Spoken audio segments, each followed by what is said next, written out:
Hello তৃতীয় শ্রেণীর ছাত্রছাত্রীরা, study with Madhumita Saha YouTube চ্যানেলে তোমাদের প্রত্যেককে জানাই স্বাগত। আজকে আমি তোমাদের জন্য দেখো কর্ম ও কলা শিক্ষার প্রশ্নপত্র নিয়ে চলে এসেছি। তাই ভিডিওটা ভালো করে প্রথম থেকে শেষ পর্যন্ত দেখো এবং নিজেরা সেই মতো রেডি হয়ে নাও বাড়িতে।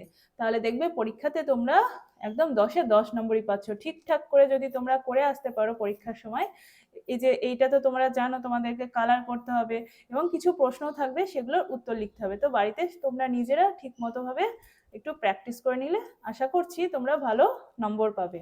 প্রথমেই তোমরা কি করবে, তোমাদের নিজেদের নাম, রোল নাম্বার এবং বিদ্যালয়ের নাম ঠিক করে লিখে নেবে, ঠিক আছে?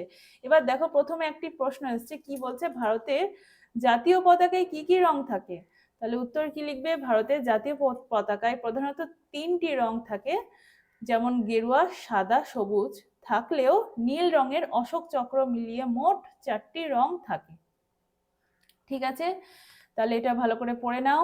এরপরে দেখো বলছে ছবিটি রং করো।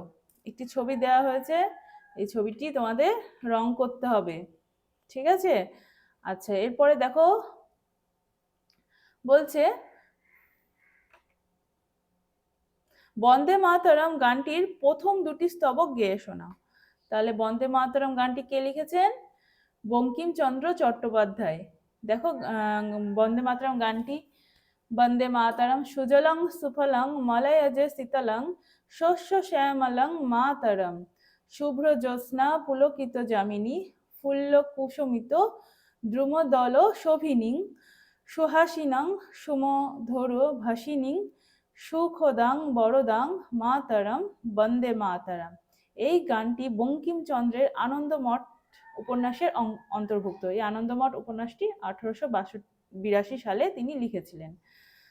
তো এটা তোমাদের হয়তো গান করে শোনাতে হতে পারে, ঠিক আছে? তো এই হচ্ছে তোমাদের প্রশ্নপত্র 10 নম্বরের। প্রথমটা 2, তারপরেরটা হচ্ছে 4, তারপরেরটা 4, ঠিক আছে?